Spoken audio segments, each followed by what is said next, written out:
दोस्तों, चीता जो अपनी चाल के लिए दुनिया भर में मशहूर है। जानवरों की दुनिया का उसेन बोल्ट कहा जाने वाला जानवर चीता धरती पर रहने वाले सारे जानवरों में सबसे तेज दौड़ता है। आप इसे दौड़ता हुआ देखेंगे तो यही कहेंगे कि ये तो सचमुच हवा से बातें करता है। तो आखिर ऐसी क्या खास बात है चीता में कि ये इतनी तेज दौड़ लगा लेता है? क्यों आखिर कोई भी जानवर इसे हरा नहीं सकता? आज के इस वीडियो में हम करीब से जानने की कोशिश करेंगे कि चीता के सबसे तेज दौड़ लगाने के पीछे की असली वजह क्या है। अपनी बुलेट जैसी स्पीड के लिए जाना जाने वाला ये जानवर अफ्रीका के जंगलों में पाया जाता है। ईरान के कुछ हिस्सों में भी कुछ गिने चुने चीता पाए जाते हैं, मगर एशिया के चीता अफ्रीका के चीता से साइज में जरा छोटे होते हैं। चीता भी लेपर्ड और लायन की तरह कैट फैमिली का ही मेंबर है और इन्हीं की तरह खूंखार शिकारी है। मगर इस बेचारे में एक कमी है कि इन जानवरों की तरह ये दहाड़ नहीं सकता। जी हाँ, इसकी आवाज से कोई भी इससे डरने वाला नहीं है, लेकिन इसकी स्पीड से हर किसी को डरना पड़ता है। हिरन और बोर जैसे जानवरों को जहाँ दूसरे शिकारियों के सामने अपनी तेज स्पीड का एडवांटेज मिलता है, तो वहीं चीता के सामने उनकी ये काबिलियत भी धरी की धरी रह जाती है, क्योंकि धरती पर रहने वाले जानवरों के मामले में चीता का मुकाबला कोई नहीं कर सकता। एक स्टडी के मुताबिक एक चीता की मैक्सिमम स्पीड हो जाती है करीब 120 किलोमीटर पर आवर। वाकई यकीन नहीं होता। दुनिया के सबसे तेज आदमी उसेन बोल्ट की भी मैक्सिमम स्पीड सिर्फ 44 किलोमीटर पर आवर है। अब आप अंदाजा लगा सकते हैं कि चीता कितनी तेज दौड़ता है। हालांकि ये हर वक्त इसी स्पीड पर नहीं दौड़ता। इसकी एवरेज स्पीड तो 65 किलोमीटर पर आवर के आसपास ही होती है। कभी कभी बस जरूरत पड़ने पर ही ये अपनी सुपर पावर का इस्तेमाल करता है, और ये बहुत ज्यादा लंबे समय तक भी नहीं दौड़ते। आप ये जानकर चौंक जाएंगे कि चीता सिर्फ 3 सेकंड में ही अपनी स्पीड को 0 से 100 किलोमीटर पर आवर तक एक्सेलरेट कर सकता है। भाई वाह, मानना पड़ेगा, चीता को best sprinter of the world ऐसे ही नहीं कहते। इसीलिए ये ज्यादा देर तक नहीं दौड़ते, क्योंकि जरूरत ही नहीं पड़ती। पलक झपकते ये अपने शिकार तक पहुंच जाते हैं, तो बेवजह ज्यादा देर दौड़ने की मेहनत क्यों करना। अब जरा ये समझने की कोशिश करते हैं कि आखिर ये चीता इतनी तेज दौड़ लगा कैसे लेता है। सबसे पहली बात तो इनकी शारीरिक बनावट इन्हें सुपर फास्ट बनाने में बड़ा अहम रोल प्ले करती है।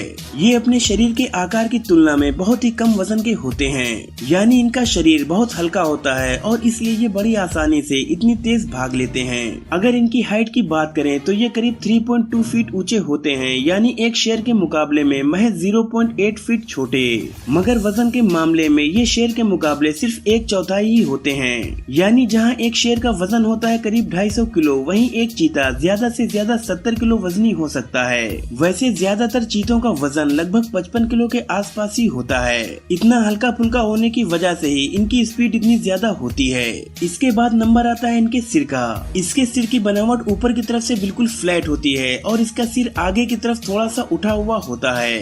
यही वजह है कि दौड़ते वक्त एयर रेजिस्टेंस का चीता पर कोई खास फर्क नहीं पड़ता। ये हवा को बिल्कुल चीरता हुआ आगे बढ़ता है। इसके अलावा चीता के हिप्स कुछ ऐसे शेप में होते हैं कि चीता को दौड़ते हुए टर्न लेने की सिचुएशन में एक stable centre of gravity provide करते हैं, जिससे चीता का बैलेंस बना रहता है और वो दौड़ते वक्त शार्प टर्न भी आसानी से ले पाता है। इसके अलावा इनकी पूंछ दौड़ते वक्त बिल्कुल एक रबर की तरह काम करती है, जो चीता को टर्न करते वक्त हिप्स की ही तरह बैलेंस बनाने में मदद करती है।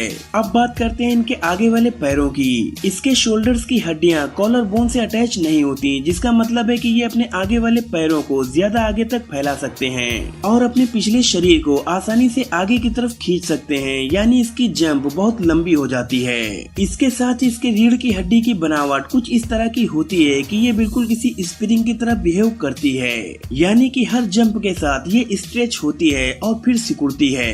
रीढ़ के स्प्रिंग जैसे बिहेवियर से दौड़ते वक्त एक एक्स्ट्रा पुश मिलता है, जो दौड़ने की स्पीड को बढ़ा देता है। इनके शरीर के बाल भी बाकी जानवरों की तुलना में थोड़े कड़क होते हैं, जो दौड़ते वक्त झटकों को ज्यादा अच्छी तरह से ऑब्जर्व कर लेते हैं। इनकी नाक के नथुने भी बाकी जानवरों की तुलना में थोड़े ज्यादा बड़े होते हैं, ताकि ज्यादा से ज्यादा हवा फेफड़ों तक जा सके और खून को ऑक्सीजन की बराबर मात्रा मिलती रहे।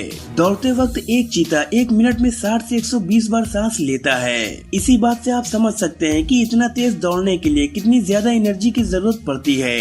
जिस तरह इनके शरीर की बनावट है उससे साफ जाहिर होता है कि इनकी छलांगे ही इन्हें इतना तेज दौड़ने में मदद करती हैं। चीता एक बार में करीब 35 से 45 फीट की जंप लगा सकता है। सबसे कमाल की बात तो ये है कि दौड़ते वक्त एक चीता जमीन पर रहने से ज्यादा तो हवा में रहता है। यानी यूँ समझिए कि चीता दौड़ता नहीं है बल्कि वो तो हवा में तैरता है। कैट फैमिली के ज्यादातर शिकारियों से उलट ये अपना शिकार दिन के उजाले में ही करते हैं। साइज में छोटा होने की वजह से ये ज्यादातर खरगोश और पंछियों जैसे छोटे जानवरों को ही अपना शिकार बनाने की फिराक में रहते हैं। मगर इसका मतलब ये कतई नहीं है कि ये बड़े जानवरों को शिकार नहीं बना सकते।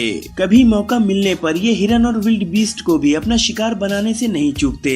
चीता को अपने शिकार को मारकर बहुत जल्दी खाना पड़ता है, क्योंकि गिद्ध, ईगल, लेपर्ड, हाइना और लायन जैसे दूसरे शिकारी जानवर और पक्षी इनके किए शिकार पर हाथ साफ करने पहुंच जाते हैं। चीता इतने ताकतवर नहीं होते कि इन जानवरों से लड़ाई मोल ले सकें। यानी मेहनत बेचारे चीता करते हैं और सारी मलाई दूसरे ताकतवर जानवर चट कर जाते हैं। चीता के बच्चे बड़ी मुश्किल से बचते हैं, ये भी इस जानवर के विलुप्त होने की बड़ी वजह है। अफ्रीका में 90 के दशक में हुए एक रिसर्च से पता चला था कि चीता के 95% बच्चे मैच्योर होने से पहले ही मर जाते हैं। हालांकि 2013 में हुई रिसर्च बताती है कि इनके बच्चों के बचने की उम्मीद 36% तक ही होती है। चीता के बच्चों के मरने के पीछे शिकारी जानवर होते हैं, इनमें शेर, हाइना और शिकारी परिंदे शामिल हैं। इस बात में कोई दो राय नहीं है कि चीता की संख्या धरती पर दिन ब दिन कम होती जा रही है और इसकी सबसे बड़ी वजह हम इंसान हैं। बढ़ते सिविलाइजेशन के चलते इनके घर और जंगल तबाह हो रहे हैं और ग्लोबल वार्मिंग की वजह से इन्हें जीने और सरवाइव करने में मुश्किलें आ रही हैं। इनके चमड़े के लिए भी लगातार इनके शिकार की खबरें आती रहती हैं। अरब देशों में चीता के बच्चों को पालने के लिए खरीदा जाता है, जहां इनकी कीमत $10,000 यानी लगभग 7.5 लाख रुपए तक पहुंच जाती है। ये भी चीता की तस्करी और इनके खत्म होने की बड़ी वजह है। जैसा कि हम बात कर चुके हैं कि चीता अब केवल अफ्रीका और ईरान के ही कुछ हिस्सों में बच गए हैं, मगर पहले ये पूरे अफ्रीका और भारत को मिलाकर लगभग पूरे सेंट्रल ईस्ट एशिया में पाए जाते थे। अब हालात ये हैं कि पहले की तुलना में अब ये केवल 20% हिस्सों में ही रह गए हैं। एक्सपर्ट्स का तो ये भी अनुमान है कि आने वाले 10 सालों में इनकी जमीन 10% तक और कम हो जाएगी।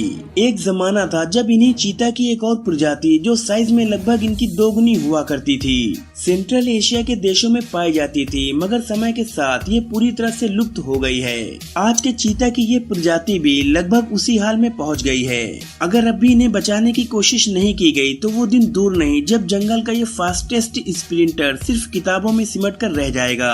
दोस्तों, इस वीडियो में फिलहाल इतना ही। आपको ये वीडियो कैसा लगा मुझे कमेंट बॉक्स में जरूर बताएं। अगर वीडियो पसंद आई हो तो लाइक और शेयर करके अपना सपोर्ट हमें जरूर दें और आगे भी ऐसी ही नॉलेजफुल वीडियोस देखने के लिए हमारे चैनल को सब्सक्राइब करके बेल आइकन को जरूर प्रेस कर दें। शुक्रिया।